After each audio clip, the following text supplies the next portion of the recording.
never cared. Like, Yeah. it's literally never bothered me if people didn't want me to play, or, you know, the boys didn't want me to play, because I've always just shown that I can. Younger keepers, I wish I knew that maybe like 5 years ago, Yeah, that you kind of want to be that self-confident and like have a bit about you. I had to build the resilience. I didn't have a choice throughout my whole career. I can't really compare it to any other position, because when they make a mistake, you know, they get to go win the ball back, or everyone's forget about it. To push yourself out of your comfort zone as much as possible. Those mistakes that I made, you know, early on almost pushed me to the edge of like wanting to be a keeper anymore. They're what have actually built my character now. I think almost when you step on the pitch in more intense games, you have to be the calm head of the team. You can't get too built up. The game will grow so much, because the young girls are the future of the game. This is a random one, but Mark Schwarzer, he was the first goalkeeper I ever paid attention to.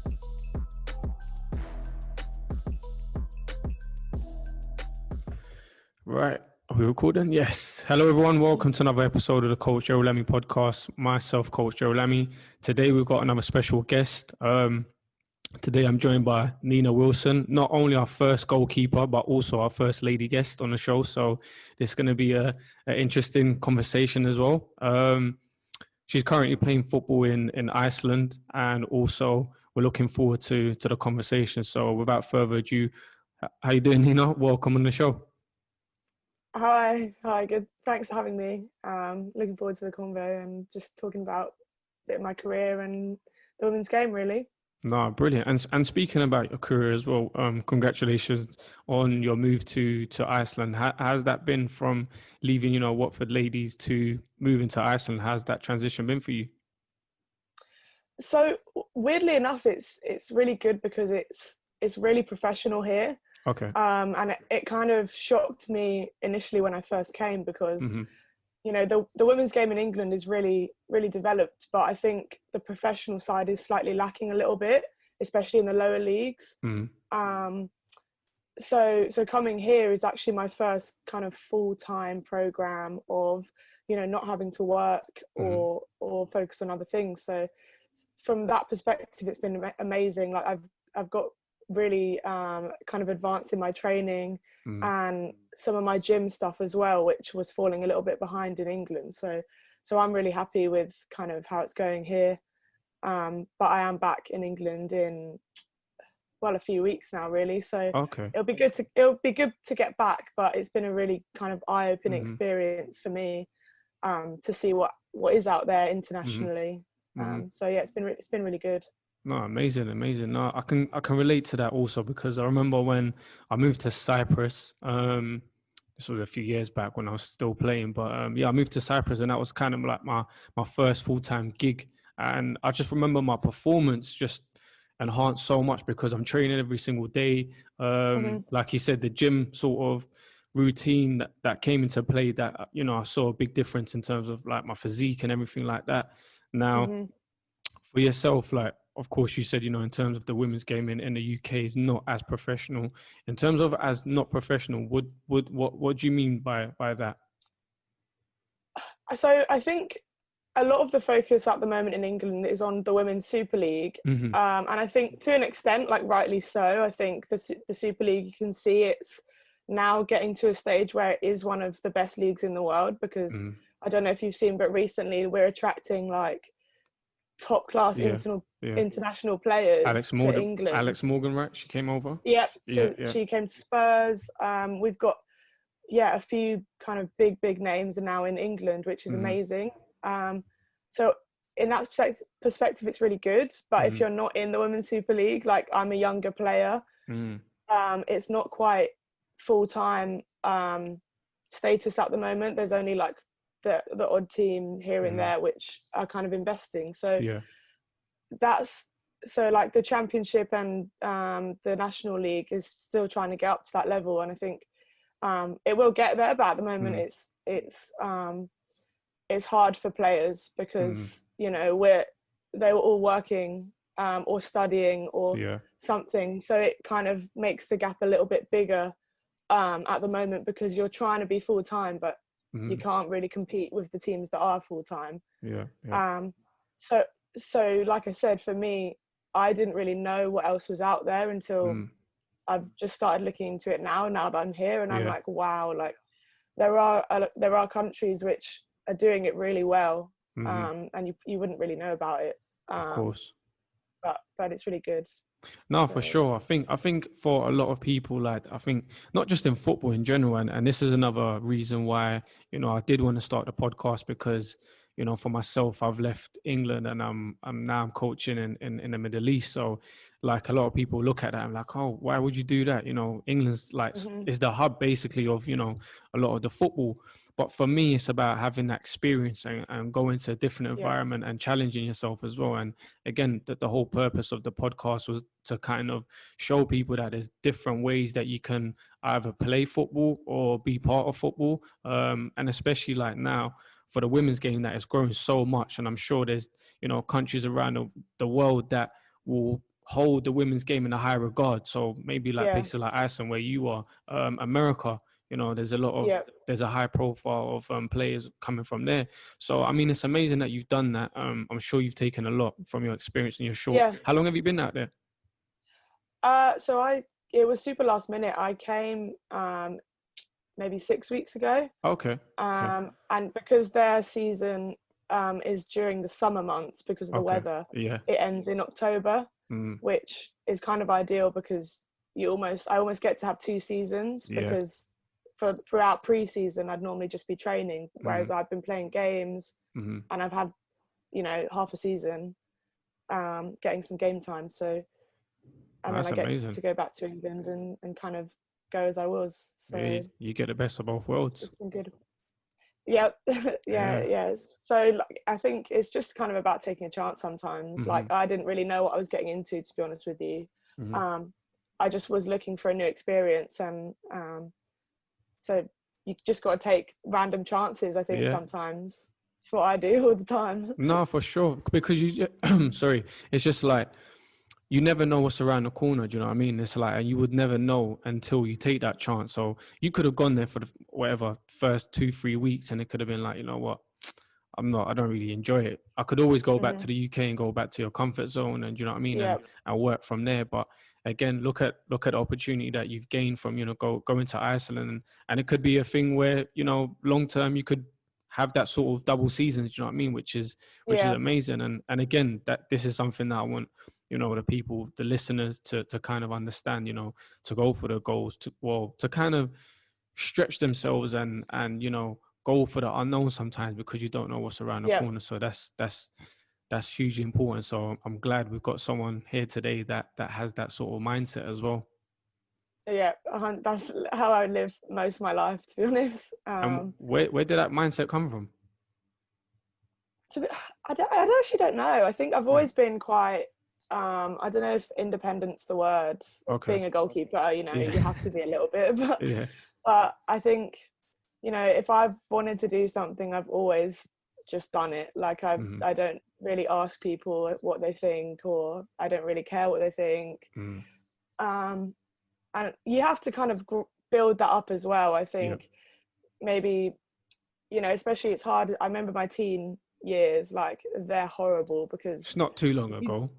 yeah, not even that long ago, but you do care about Yeah. what people think, like naturally, and I think football in a way helped me to like break that down because from a young age playing football, you have to not really care like what people, as a girl anyway, you have to not care, like you could be a little 7-year-old in the playground and like the boys don't want to play with you, kind of thing. So I guess in a way football has kind of shaped me in that way because I've never cared. Like it's literally never bothered me if people didn't want me to play, or the boys didn't want me to play, because I've always just shown that I can and like I will.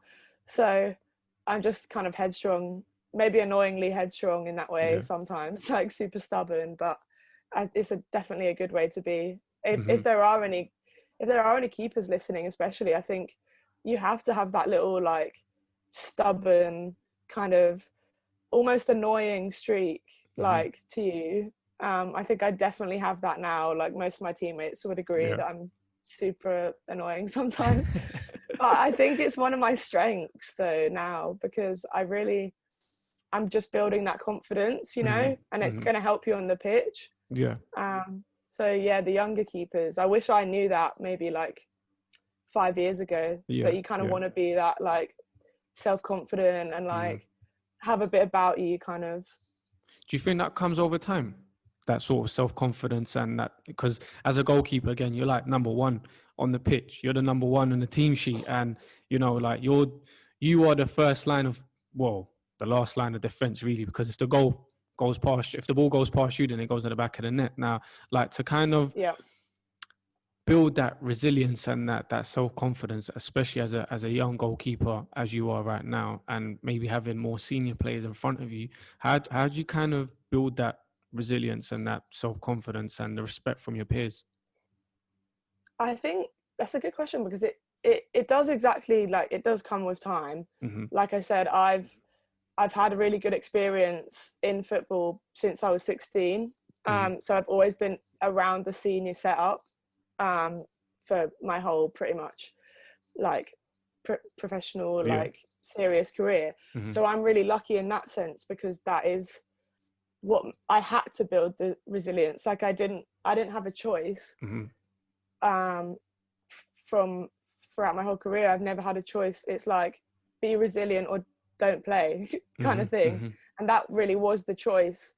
I remember almost coming to like an ultimatum maybe 2 years ago, when I was playing in the women's championship, and I was almost like, I just wasn't getting to grips with kind of being at that level and having to build confidence, because I was never, before that point, I was never the most confident player. And I think it really showed, and that was kind of a big thing for me, that I was young and I looked young when I played. Like I looked kind of nervous, and you know, I had a mistake in me every game. And I kind of got to the point where I just was like, am I going to keep being this mistake prone keeper, you know, having no confidence? Or am I going to just kind of, you know, have a bit about me and just decide like, do you know what, that's actually not me. Like I am a confident person, and I need to work out why it's not showing in the game, because otherwise I'm not going to get anywhere.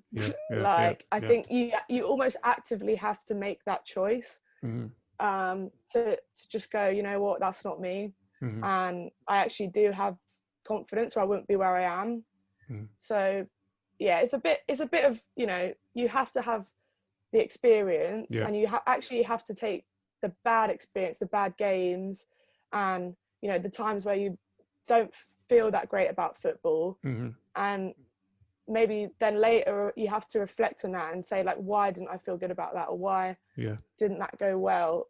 And you have to be kind of really, you have to almost be like your own worst coach. enemy, I think. Okay, well, yeah, coach, and also worst enemy, because right now I'm my own biggest critic. And I think that almost takes the pressure away from other people's opinions, because I know that at the end of the day, I'm going to be the one that's hardest on myself. So whatever you say to me, or whatever, you know, one of the fans heckling me behind me is going to say to me, it's not going to matter, because I'm probably thinking worse. So that might not work for everyone, because I think some people want to be like their own biggest fan. But for me, I think being maybe not overly critical, because I used to do that, and that wasn't as good, but being, you know, brutally honest with yourself, like I said, it takes the pressure off other people, what they think, because you're like, you can't say anything worse that I haven't already thought myself, kind of thing. I think that's a good point that you've made there, where it's like, it's hard to find that balance, do you know what I mean, where you're not too critical of yourself, because you don't want to start doubting yourself after, do you know what I mean? And you don't want to kind of not be too confident, because then it's like, am I deluded? Do you know what I mean? So it's kind of, I think me personally, like just again through my time, like playing football, and, you know, even going into the coaching industry, where at the beginning, you know, I always thought that eventually I would end up in coaching, but I didn't think it'll be this soon. So it was a thing where like, I always doubted myself, and I thought, I'm a young coach, like, and I started coaching pretty soon. I started coaching like men's, like in a non-league. So I was like, are these guys really going to listen to me? Do you know what I mean? I'm young, and it's like I could see the mistakes that I was making, but at the same time, it's just, for me, it's part of the process. It's part of the process of learning, part of the process of evolving. And if you can learn from those mistakes and not be too critical on yourself, I feel like that's the start of or the journey of becoming more self-confident and, taking your game to the next level. But one thing that, you said in terms of the mistakes and things like that, I want to touch on that a little bit later, because like as goalkeepers, you guys will get the most critical, well, the most critiqued position for me personally is the goalkeeper position, because you can make like 5 brilliant saves and then you make one mistake where a goal goes in, and it's like, it's the end of the world. You're the worst goalkeeper in the planet. Like, I mean, we saw with Kepa last night against Liverpool. He made a mistake, and he has made a few mistakes, and due to his demeanor and the way he conducted himself around Sarri at that time, I feel like a lot of fans don't look at him in the right image. So again, like in terms of mistakes, what if you've made any mistakes that is in the goal in a goalkeeping position? What is that like in terms of once you make that mistake as a goalkeeper? This is again like something that's changed with experience. And I think, like, almost like you just said, I used to kind of be overly critical to the point where I was, doubting myself, doubting my ability, thinking, almost like projecting everyone else's thoughts, even though they might not have been having them. I was like, oh, they think this, they think this. And I think it's hard because, like you said, you do make one mistake and it's easy as a keeper to think, oh, that's my game over. Like, it doesn't matter what I've done for the past however many minutes, you could have had the best game of your life, but then you make one stupid mistake and it's a goal. And obviously it's horrible. It's probably, you can't really compare it to any other position, because when they make a mistake, they get to go win the ball back, or everyone's forget about it because the action's like still happening. And I think what I've learned with experience, I mean, I'm acting like I'm like, a really experienced. You're still young. With the game experience I had, and like I said, I used to be the most mistake-prone keeper. I'm probably being dramatic there. I wasn't the most, but I was just young and I had mistakes in me. Which is normal. You're all it's all part of learning curve. Do you know what I mean? Exactly. And so, like I said, I had a lot of experience having to deal with that kind of thing, and almost that's made me a lot better at dealing with it now. And I'm actually really thankful that I had those experiences young, which is kind of off topic, but I will say that it's always good as a younger keeper to kind of push yourself out of your comfort zone as much as possible, because those mistakes that I made, early on, and the ones that almost pushed me to the edge of like wanting to be a keeper anymore, I'm now like, they're what have actually built my character now. And they've built, that extra little bit of kind of determination, and almost like a bit of fire for me to be like, I want to prove those people wrong that, probably have this perception of me because of how I played 5 years ago, that kind of thing. So you can afford to make those mistakes when you are a younger player or a younger keeper. And actually, that's why you can't just sit, where you're happy, and not happy, but where you're kind of comfortably playing, you're playing maybe amazingly every game. Maybe you should think, am I at the right level? Because you almost want to have those few mistakes that you can grow from. So if you're comfortably, the best player every game, then you should think, how can I push this? Where can I go? Maybe I can go into a senior team where they're going to be harder on me. Like, they're going to kind of push me more, they're going to be more physical, you know, something that will bring out something extra that maybe you're a bit weaker at. Like for me, like it was like almost like you were saying, it was a bit like, as a keeper, you have to obviously organize your whole team. And when I was younger, I was like, how am I meant to get, like, you know, these 4 defenders and maybe the midfield in front of me who are, you know, really experienced. Some of them are international players. Why are they going to listen to me, like this little young kid in goal? Like, they're not. Like, that's what I was thinking. But because I thought that, my whole like body language showed it. My whole Demeanor. like, my whole way in the game kind of was like, oh, no one's going to listen to me anyway. Like, I just was more like within myself. So obviously they weren't going to listen to me because I just told them not to, pretty much. And I think once I realized that kind of thing, and I was like, well, we're all on the same pitch, you know, they have to listen to me. Once I, you know, I worked on my body language. I think I worked on just my like internal thoughts, and my just way of being. And I think they're the kind of things that not a lot of people think about. Like, I think for me now, body language is like one of my biggest things. Even just walking to training, or, you know, how you speak to people and walking around as a keeper, and especially as a younger player, you have to almost like, you know, stick your chest out almost and look like you're confident, because then it brings the confidence. And people then, you know, you find yourself being more commanding and being and bossing people around who are 10, 15 years older than you. Goalkeeper trait.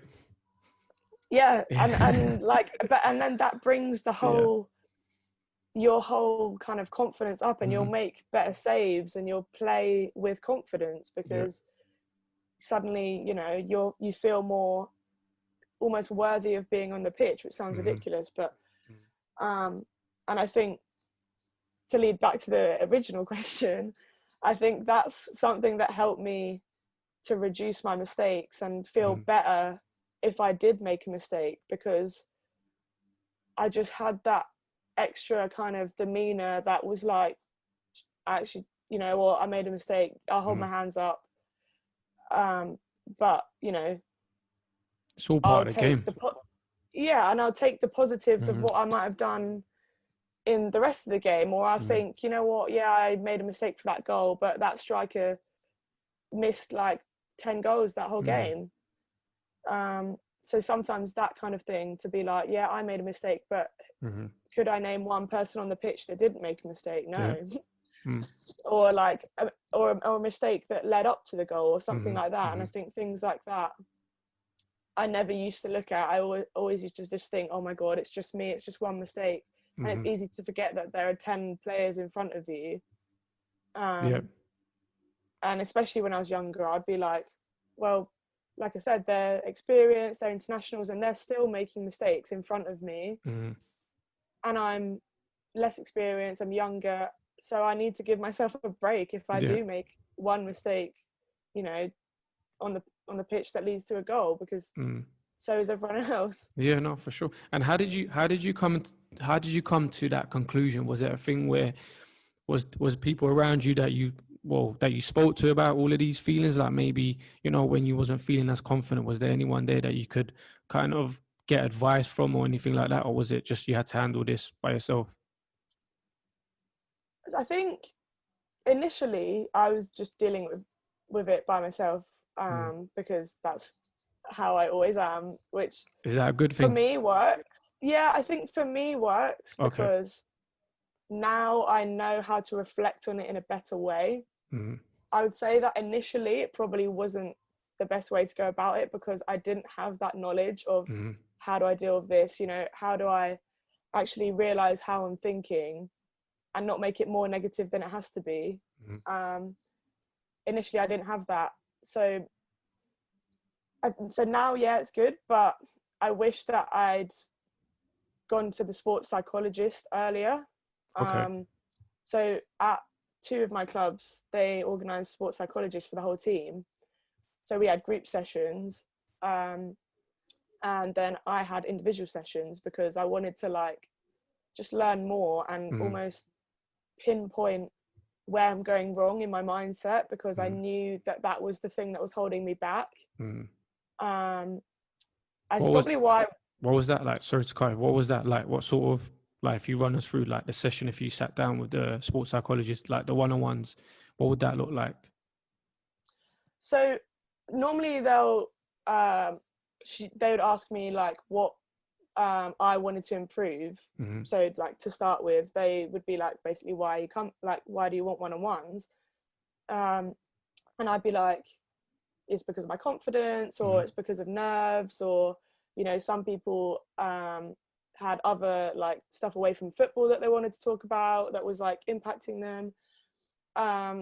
So I wanted to just work out why I wasn't confident. And they'd be like, okay, so and the main thing that we would work on is this thing called CBT, which is cognitive behavioral therapy, which is basically what linking your thoughts and feelings and your actions, and it just helps you like understand that basically everything comes back to how you think. So if you're kind of trapped in negative thoughts, which 9 times out of 10, if people don't know about this, then they won't even realize that they're trapped in thinking negatively, which is what I was exactly doing to start with. Which is why I say I wish I went to the sports psych earlier, because I would have learned that, and then I wouldn't have needed them anymore, which is where I'm at now. Because once you learn just the basics of, you know, everything comes back to your thoughts, you can recognize it yourself and then just put a stop to it. So say if I was thinking, oh, I'm not going to play well today, like it's not going to go well, that I'm going to make a mistake, or I'm going to cost the team. Now, learning from the sports psych, I can think to myself like, oh, I'm thinking negatively, which a lot of people don't even, like I said, they don't realize don't realize that they can think that and actually notice it. So, and if you don't notice it, what happens is it builds up and it gets into your feelings. So if you keep thinking it, then you feel it brings on like feeling anxious and feeling, you know, not confident, and feeling like you are going to make a mistake. And obviously going to the actions, if you feel like that, then you're not going to play well. You're going to, you know, have body language which is not confident, and you're going to have kind of a bad first touch, or you know, something like that. So like I said, now that's something I've been through, and it wasn't like a big long course of sessions, to be honest. It like I said, it's literally something that maybe some people just can go on YouTube even and just kind of learn, oh, that's, you know, that's interesting. I'll try and notice when I'm thinking negatively, or notice when I'm, you know, because it starts before you feel that way, because you can actually stop yourself feeling anxious, or not stop yourself, but reframe it into being aware of like it. excitement. It's So interesting. like I said, that was really interesting, and it's something that's kind of stuck with me even in life as well. It's interesting for all people to know, I think.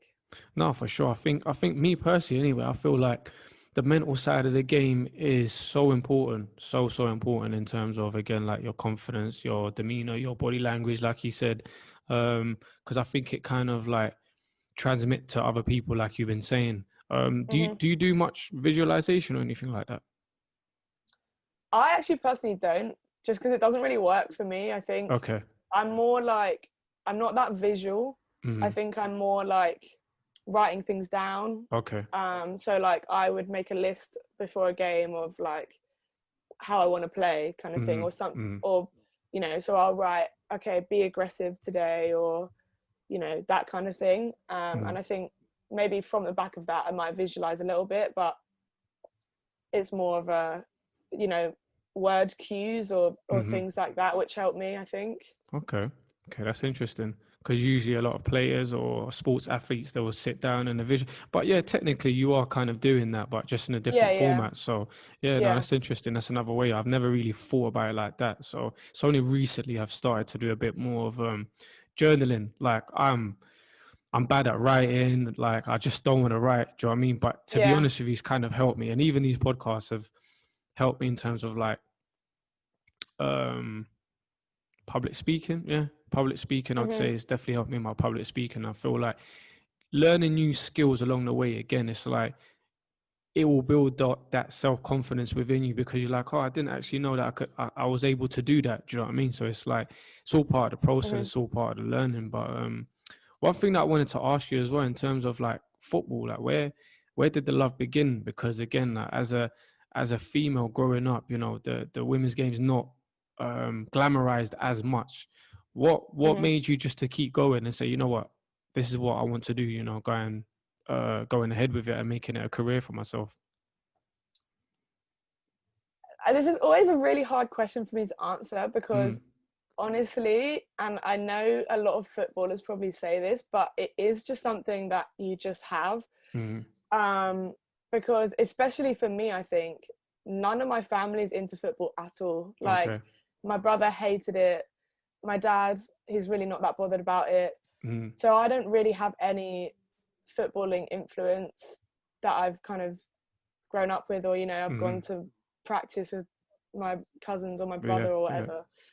Um, I think initially I know I did start playing because, like I said, my brother really didn't like it, Mm, but my dad still tried to like kind of push him into it. mm, Not push him, but, you know, take him to yeah, training and yeah, stuff. And eventually I would come, like me and my sister would come to watch because, you know, they didn't have anything else to do with us. mm.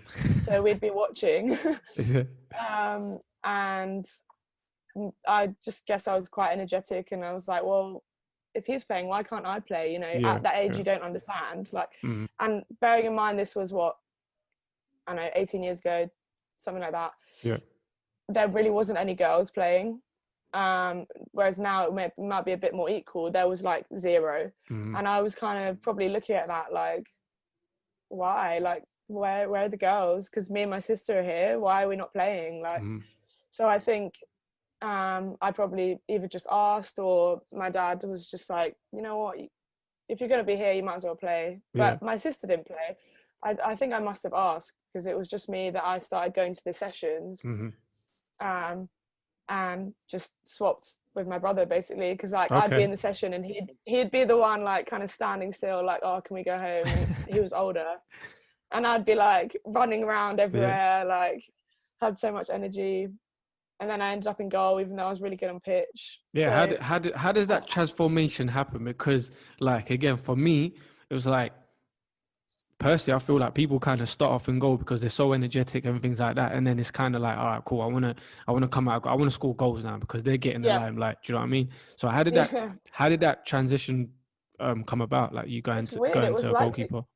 It was like the opposite way around, because I was like on pitch, like kind of Yeah. super, like I still really like going on pitch, and I've still gone on pitch here and there, Mm-hmm. you know, in school and stuff. And I was like top scorer at Yeah. my high school.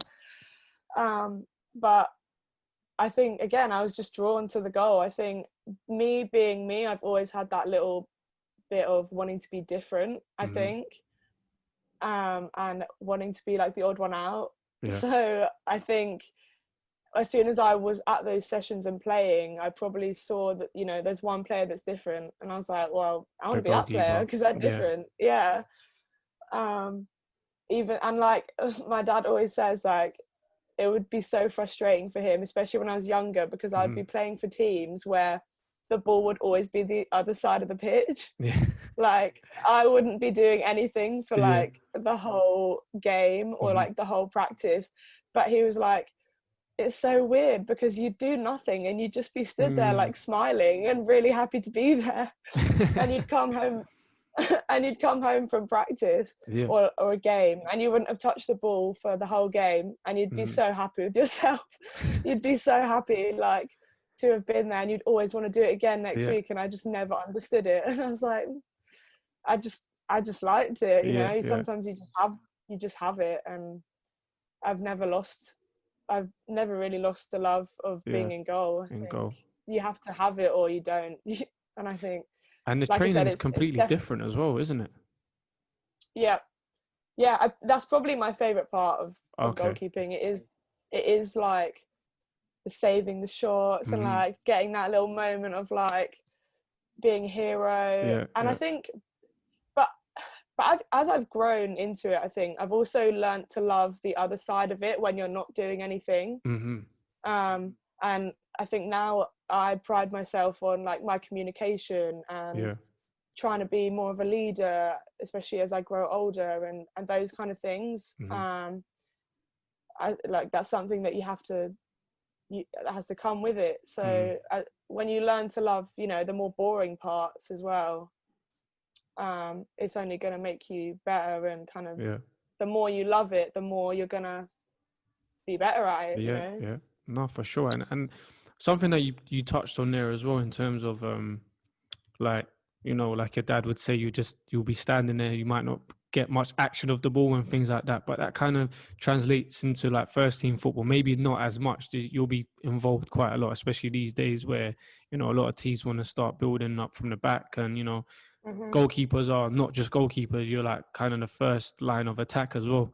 So how do you deal with those moments where it's like the ball's not really coming to your side of the pitch? Like, how do you stay motivated? How do you stay composed? How do you even stay just trying to keep concentrating on the game? I think, again, like I almost touched on it there, like I think I'm a big communicator now. So I think even when it's kind of in their half, a lot of my teammates will probably get, you know, they're like kind of like, oh, here she goes again kind of thing. But like I say to my teammates sometimes, if they're like, oh, can you just give it a rest? I'm like, it's for me. Like a lot of the communication I do now, you know, they're probably not even listening, to be honest, but it's for yourself. Like it's for you to stay switched on and know, you know, that player's there and that player's there, and like be ready for the switch and that kind of thing. That helps me keep that concentration and staying in the game. That, to be honest, I'm never bored in the game, really. Because I know that there's always something that, you know, I can tuck that player in, or I can push that player up, you know, like they don't need to have a 3v1 at the back, or, you know, that kind of thing. Sounds like a computer game, like you're playing FIFA or something.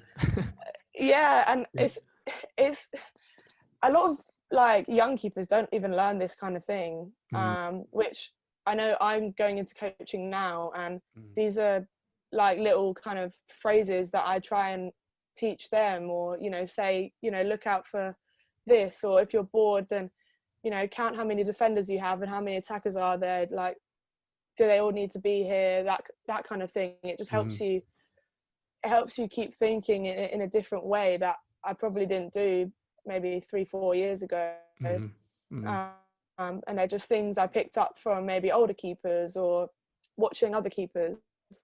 You know, what are they saying to their team? And I think that's a huge you stand out as well from other keepers if you actually, you know your tactics and what's going on, and you're actually smart about organising your team. It's probably one of the things that I would hope stand other keepers my age, or, you know, or when I was younger. I think as soon as I got that into my game, it was like, oh, this girl, you know, she knows what she's talking about here. Especially, like I said, when you're in a more experienced team, if you actually know what you're talking about, you know, you're giving them specific information, they'll be like, oh, she knows what she's talking about. She's actually, you know, we should probably listen, because it's not just general information, or she's not quiet, and it gives them that trust in you. No, one thing that you said as well, in terms of like the coaching side of things, I've seen on your Instagram that you had a picture of you and a young boy, where you was talking about you know, like you're starting to enjoy the coaching side of things equally Hmm. as much as your playing side, which is, yeah, I always miss like my playing days, and like the buzz is different, do you know what I mean, from playing and coaching and things like that. But do you Yeah. feel like you know, because you're still quite young, and well, you're very young when it comes to the football industry as well, like, do you feel like a lot of women are kind of forced to kind of do both the coaching and the playing to kind of just balance things out? Whereas, like you said, you've moved to Iceland and you're full time, you're training full time, so you're always going to get a little bit better. Do you feel like there's been much progress in terms of that, like in a women's game, where there's a lot more money floating around in a women's game compared to what it was before? In England Yeah. or in general? Well, I in England think, and in general, yeah. yeah, in general for sure, Mm. and in England actually, because like you see the big sponsors coming in England now, Yeah. with the Super League and I think the Championship, or the FA Yeah. Cup sponsor recently, and a lot of the teams are getting a stronger link with the men and Hmm. their sponsors as well, and that's across a lot of the leagues. Yeah. So yeah, I think it is getting there. It's kind of slowly getting there. Hmm. If it's below the Super League, it's kind of slowly making its way. Hmm. But hopefully, once the Super League is kind of established and it's kind of not got where it wants to be, because it's going to keep growing, Yeah. and hopefully start mirroring the men's side a bit more. Hmm. But yeah, I mean, it's getting there. Yeah. And actually, now that I've looked kind of at different countries and like what they're offering, and different leagues across like Europe, there's actually a lot more professional opportunities that I thought than I Hmm. thought there would be actually, and full-time opportunities as well. Yeah. Like I said, this one is a good example of just something random, in my head was a totally random country which I didn't Yeah. even know anything about football. And they've got 3 leagues where Oh wow. Okay. three leagues where a lot of the players are full-time, if Hmm. not part-time. um and I'm like, You wow. wasn't. Yeah. You wasn't aware Like, of that. yeah, and I think there must be lessons to learn, I think, for England, Mm. looking into Europe and maybe looking into other countries which you maybe wouldn't expect. Yeah. But then equally, there's lessons to learn for the rest of the world, to look at England and the Super League, because I think it is one of the best leagues in the world now, looking at Hmm. the players it's attracting. um, and in terms of like even like the coverage of it, and um, just like the media side of Yeah. things, I think that's getting there as well, because like I said, the link with the men's is getting a lot better, and I think Hmm. that is the way forward, because it has to be. You have to kind of merge the fan Yeah. bases. There's no reason why, if you support, for example, Watford Hmm. men, why wouldn't you support the women as Yeah. well? Like, Yeah. it's the same club. Hmm. um as an example, Watford is really, really good because they have the Watford supporters fan group, and it's Yeah. basically a lot of really really good fans for the men's team who have kind of probably didn't know much about the women Hmm. or women's football, and they've made that link through having watched a game or heard how well the women are doing. Hmm. And every week there's a new fan that comes and is like, oh, I've actually never thought about women's Yeah. football really, but now I've come along. The standard's really good, and it's actually like better than some of the men's teams I'm watching at the Yeah. moment. And Yeah. they prefer it because it it brings something different. It brings Hmm. a more family, like almost like a more like pure version of football, if that Hmm. makes sense, Yeah. because it is like that everyone there is 100% there for the football. Like, Hmm. they're not on massive salaries, they're not Yeah. kind of drawn to it for anything other than we want to play good The love for football. football. Yeah. So in that sense, you get something that you wouldn't get watching the men. You know, if you're kind of sick of your men's team, maybe they're not playing well, why not go to the women? Like, it's just kind of a smaller, everyone knows each other. Yeah. The fans will always the players will always know the fans, you know. Will always come up to them at the end of the game. They'll know us all by name, you know. We'll know them all by name. And like I said, it brings something different. But I think the more we can build that, the more men's teams that actually realize that they can harness this. And actually, you've seen it with Man United women. You know, Man United didn't even have a women's team, I think 3 years ago. Yeah. So they're now one of the best women's teams because Man United have gone, oh, women's football exists. Yeah. We should probably invest in this. Yeah. Yeah. And now, you know, they're attracting some of the best players in the world, Man United women. They've built an amazing team. And that's in 2 years. So I think all it takes is just more men's teams to just be like, we should probably get involved in this kind of thing. Because then that in turn it means, you know, the TV want to get involved, you know, just the media, the newspapers, everyone's more interested in it. And hopefully it brings down like the negativity that women's football gets, because people often are like, oh, it's not a good standard though, and they've never even watched a game, or they might have watched one game a few years ago of, you know, when honestly the standard wasn't as good even 5 years ago. So I think people need to give it a chance, and that includes the media and the sponsors.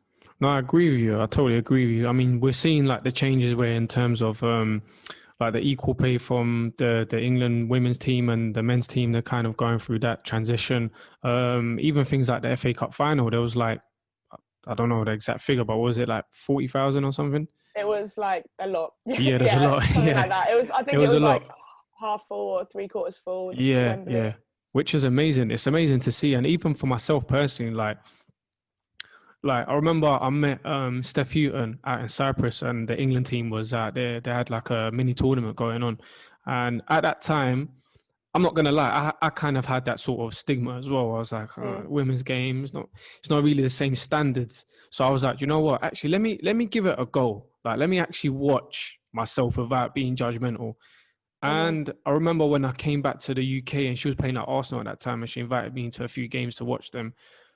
And I was like, I was so surprised. Not surprised, but I was just kind of like, okay, well, the standard's actually good. I remember like watching Jordan Nobes in the middle of the park.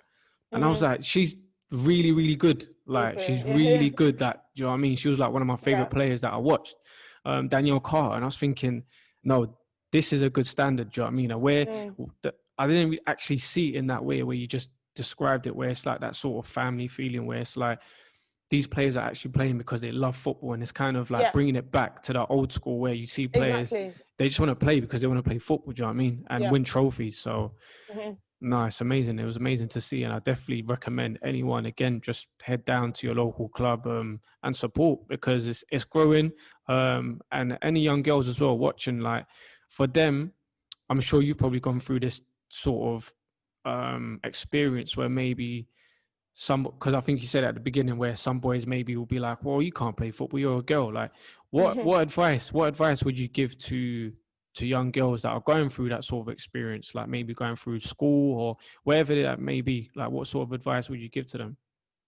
I think that's almost a good point that you just made, that for young girls to actually go out and watch maybe their local women's team, or even one of the bigger women's team. I know Man City women, that is a great day out. I know, because I went when I was like 15, and that's a little bit older, but still I went to Manchester on the coach. Like, I spent the whole day traveling up just to go watch Man City women, because at the time Carly Lloyd was there, you know, Steph Houghton was there. And even though I was 15, maybe a little bit older, I was like, oh my God. And I was watching the goalkeeper warming up, like I was watching the warm up like so intensely, like, wow, what are they doing? Like, I want to do that, or like I reckon I could do that. Like it's like to actually go to a match live and watch it, and see these players playing in your position. Maybe you're thinking like, oh, I could do that, or it is eye-opening, because maybe more so now, I think you do see it a little bit on TV, and like you can watch it a little bit more, you can keep up to date on social media and stuff. But I remember, especially when I was younger, I had none of that. And I think if I'd have even gone to watch a women's match maybe when I was 10 or maybe a bit younger, I would have been like, wow, like it literally would have blown my mind. So I think the young girls now have got such an amazing opportunity really to kind of see, like, pros up close, and follow them on socials and look at what their life's like and stuff like that. And I think that alone is so inspiring, and maybe it gives that extra bit of confidence to be like, well, I can be a footballer, I can do this, because it's realistic now, and I never had that. Like I didn't have that until maybe 5 years ago, and I thought, oh, this is realistic now. I can actually make something of this. So if you're younger, then for sure, like, go try and experience it, and go try and meet your favorite player, because like I said, it's so different to the men's game, where you're not gonna meet Ronaldo by the side of the pitch, whereas you can go to Man City women, you can go to a championship team, you can go to Watford.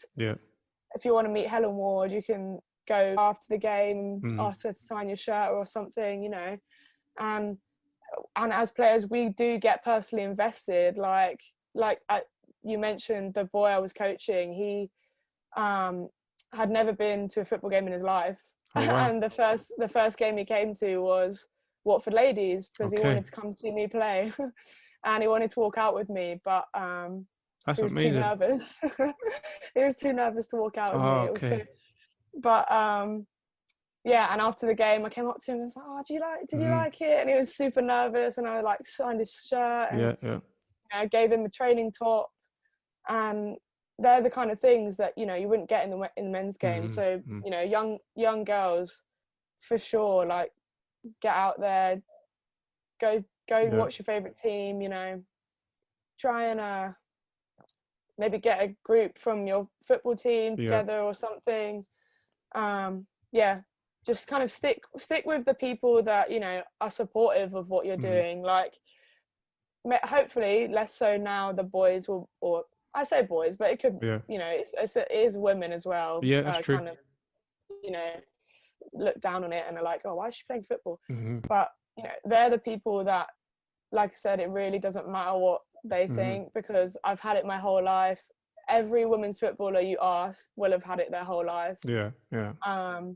And they're achieving so much more now than the people that were looking down on them, or being like, why does she play football? That's so weird. Or I look at some of the people now that in school even were like, oh, why she thinks she's so good at football, or like, oh, but you've played for Brighton, but it's not from Brighton men, so it doesn't really matter. Like, it's not that impressive. Like, and I'm like, oh, well, look how my life is now, and look how their life is. It's you always get what you work for, and you always, hopefully you always get what you work for. So I keep that in mind, that people that want to criticize really aren't that relevant, and they're probably jealous of, or they will be jealous of you in the future, I think. Just last few more questions for you. Like, what 3 attributes would you say makes a good goalkeeper? I would have to say, based on our conversation, confidence is one. And when I say confidence, like I said, I almost mean like borderline arrogance, like borderline, a bit of like swagger, a bit of annoyingness almost. I remember a few years ago, or it might have been last year, was it in the World Cup, when Jordan Pickford was getting like slated in the media for like how he acted in the tunnel or something, or Mm-hmm. like on the pitch he did something which was like, everyone was like saying he was really arrogant and he was really like cocky. And I remember looking at those stories and like that kind of thing, like his kind of attitude. I remember watching it, and as a keeper I was like, oh, I think I kind of need to be like that. Yeah. Like, I think if you look at a lot, even Kepa, like we mentioned earlier, if Mm-hmm. you look at a lot of the top keepers, they almost have that about them. Mm-hmm. And once I noticed that, I was like, I'm completely missing any element of that in my game. You know, no one thinks I'm confident. No one, you know, thinks I've got anything about me. And I was like, you know what, I need to bring some of that. Switch it So up. yeah, a bit of confidence. Second one, I think composure. And that's a really hard word to like pinpoint, Mm-hmm. because I think it gets thrown around a lot, you know, have composure, but what is composure? I think just trying to be calm, like when you have to be, like, Mm-hmm. you know, have that bit of confidence about you. But I think almost when you step on the pitch or in more intense games, you have to be the calm head of The the team. team. Mm-hmm. You can't kind of get too built up, I think. Because I used to do that a lot. I used to get Yeah. super angry and like be shouting and, you know, that kind of thing. And sometimes that's not what the team needs. So yeah, a bit of a calm head sometimes. Again, that will come with age Mm-hmm. and experience, but a bit of coolness. Mm-hmm. Um, and I think the third one, I would say, like, explosiveness. Okay. What do you mean by that? I'm trying to think, like, power. Okay. So not so much a like a trait. Well, yeah, I Mm-hmm. guess it is a trait, but something you can work on, you know, that's measurable and it's actually feasible. Mm-hmm. Um, you can always work on your power. I think, you know, get in the gym. I think maybe more so than anywhere, because you are like trapped. You are confined almost to your goal. Yeah. Yeah. So you have to know how to use that area to your best ability, more so than another player can, you know, rely on their speed or rely on their skills. Or Mm-hmm. I think power for goalkeepers is the most important of all the kind of physical traits. Okay. Yeah, so I think That's good. it's something good to work on. Nah, for sure, for sure. I feel like again that the goalkeeper position is just like it's very specific. You have to have certain attributes to become a good goalkeeper. So now it's Hmm. good points that you made there. Now for yourself, like when it's all said and done from your career, what impact or what legacy would you have loved to have left behind you for the younger generations coming through? I think um, it would be to hopefully have inspired some girls to play, um, and specifically the less confident girls. Mm, I think that's probably why, you know, going through what I went through when I was younger, my lack of confidence and my lack of, you know, that kind of thing. mm, I am always, you know, I'm always thinking, how can I help someone who might be in that position now to kind of see that, you know, I went through that and here I am still yeah. going, you know, hopefully I'll have a good career ahead of me. And I know that there was so many points where I thought, you know, I'm just not good enough. I'm Mm, just not going to be able to do it. You know, I'm just not confident enough. I'm never going to get anywhere. So I think that's why I'm as vocal as possible. And I do try and use a lot of the platform I have or that I get from a club to speak about it, because it is always about the younger girls. yeah. I think they need a push more so than younger boys, you know, because I think they are naturally, you know, encouraged the boys to go into it. And I think it is still the point where we do need to use our position as players to say, you know, you can do it, you know, I'll be a role model for you.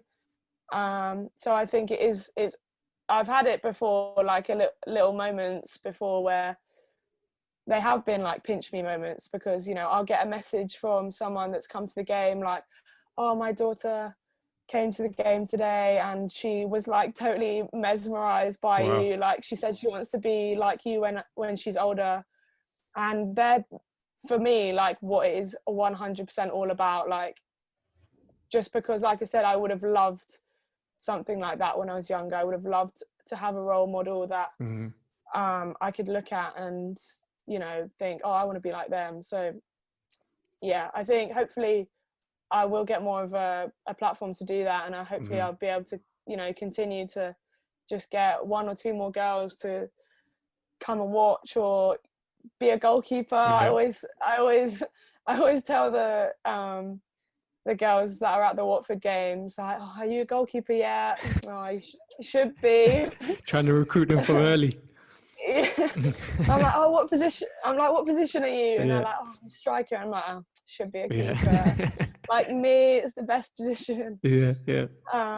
So yeah, I absolutely love that. Like, I think it's absolutely great. I got a message the other week that said, oh, my daughter got a pair of gloves for our birthday. Wow. A pair of Watford gloves for our birthday. Her first pair, and as soon as she opened them, she said, oh, I can be like Nina now. Wow. And I was like, oh, that's amazing. It's like, I almost cried. I was like, oh my God, that is like, it's crazy. Like, I think more players need to realize, you know, the power you have, whether you're at a Super League club or not. You know, players from your local area or that support your team are going to look up to you, and you have to use that as much as you can. I think, you know, you have to do whatever you can to inspire them more. I know I always send my old gloves out to girls or to little boys or whoever wants them. I'm like, if you want some gloves, then let me know, because I can sign them, or I can just send them to you. And it's things like that which I think are important. And I think, like I said, if more players can do that, then I think the game will grow so much, because, you know, the young girls are the future of the game, and hopefully I'll still be playing, but that's what it's about, I think. No, amazing. And just from our short brief of like conversation that we've had, like listening to you, I do feel like you'll get there, because again, it's like you use not your setbacks, but, you know, like the lack of confidence, and you've worked on it, and you've kind of found the solution for it, which is so important in life. Like, do you know what I mean? It's about finding the solutions rather than complaining about it. It's about finding solutions. How can I improve in this? And yeah, take me to that next step. So just listening to you, I definitely feel like you're going to take it to the next level and have a huge impact already, as you're having at the moment, on whether it be young girls or young boys playing football. So it's amazing to hear as well. But before we finish, I want to do a quick fire round question with you. Sure. Yeah. So as we said, we're going to merge the two worlds together. Okay, the women's game and the men's game. Favorite player of all time? It's a hard one. Oh. I'm going to have to say, this is a random one, but Mark Schwarzer. Okay, yeah, that is very random. He was the first goalkeeper I ever liked. Okay. You know, I ever really paid attention to. He played for Fulham at the time, so I'm going to go with him. Are you a Fulham fan? Yeah, my dad is. Okay. I am, but yeah. I'm not really a football fan, which is super weird, but yeah. No, to be fair, Mark Schwarzer, he had a really good career in the Premier League. Like when he was, I think he was at Middlesbrough, right? Yeah, he was at Middlesbrough for a long time. So yeah, no, it's a good pick. It's a good pick. I loved him at Fulham. Yeah. I remember standing behind his goal and I was just like, he's so tall. Yeah. So this next question is probably, you've answered it, but I was going to say favorite goalkeeper of all time. Okay, if I had to say someone else, I'll go with Pickford. Okay. Actually, do you know what? I'm gonna go for Casillas Okay. All right. because of That's a big one. That's a big one. yeah, because of longevity. I think Mm, he's just been consistently mm. good. So what would you pick Casillas over Buffon? Yes. Not now. I think now Buffon, obviously, he's Yeah, still going pretty strong, Buffon, but I personally would pick Casillas. Casillas. Yeah. I mean, arguably, yeah, you can argue that conversation all day long. But Buffon, he's like fine wine. Like Yeah, he gets yeah, better and yeah, better at. yeah, Do you know what I mean? So, but yeah. no, that's a good one. It's a good one. Casillas, I like. He's one of my favorites as well. Um, next one, favorite moment of your football career so far. Oh, it is a hard one. I'm actually gonna say I'm stuck between signing for Watford Mm-hmm. and winning promotion with Brighton. Okay. And I'm only stuck because when I won promotion with Brighton, I wasn't actually playing, Mm-hmm. but it was still He an was part of the unreal team. day. Yeah. Yeah, I was 16 and it was like mind blowing. I was like in this big stadium. Mm-hmm. The team played ridiculously well. And the whole day was just like, wow, we Mm-hmm. just got promoted to the Super League. Um, I'm gonna have to go when I signed for Watford, I think, Okay. because it felt like a real it just felt like a really good move for me, I think. Mm-hmm. It was my first real move where I was like, you know what, this is like the start of something here, because Mm-hmm. I was number one. I signed as number one and I was like, I'm gonna grab this, you know. So yeah. Good 2 moments that you got there. I'm sure you're gonna have much more great memories of football. So, last one, best lesson that you've learned in the last 6 months. Um Always say yes to random opportunities. Okay, that's a good one. just yeah. Just say yes, to be honest, if I had to shorten it. That's a I good. think everyone is always scared of doing things, I think. Um, even coming here, everyone's first question was like, why would you do that? And then I'm Mm, like, why not? mm, I'm always like, why not? yeah, yeah. I think that's what I say to things in life generally, yeah. I think you've hit the nail right in the head there. Like, I just feel again, yeah, that's a good way to kind of end it because, again, this whole purpose of the podcast is to kind of inspire people and kind of take people out of their comfort zone. So, you saying that again is, yeah, it's enlightening, and whoever's listening, I hope it's been inspirational and picked up a lot of gems. I definitely did. In terms of again goalkeepers, I've always questioned them, but yes, it you was good. should you should question them. I've definitely have, but at the same time, there's a method to the madness. But yeah, no, it's been really really good. I feel like we could have this conversation for a long time. But again, for anyone that's been listening, we'll put the link in the description of Nina's Instagram as well, so you guys can hit her up. And yeah, if anyone's listening, anyone that wants to get involved in football, again, Nina's just shared a little bit of an experience, and yeah, it's been an eye opener. And again, I hope everyone's enjoyed the show. Make sure to like, comment, subscribe, all that stuff. I got to get used to that, Nina. I've just started myself as well. So, but Nice. yeah, no, pleasure, Nina. Thank you for coming on again. And when's your next match?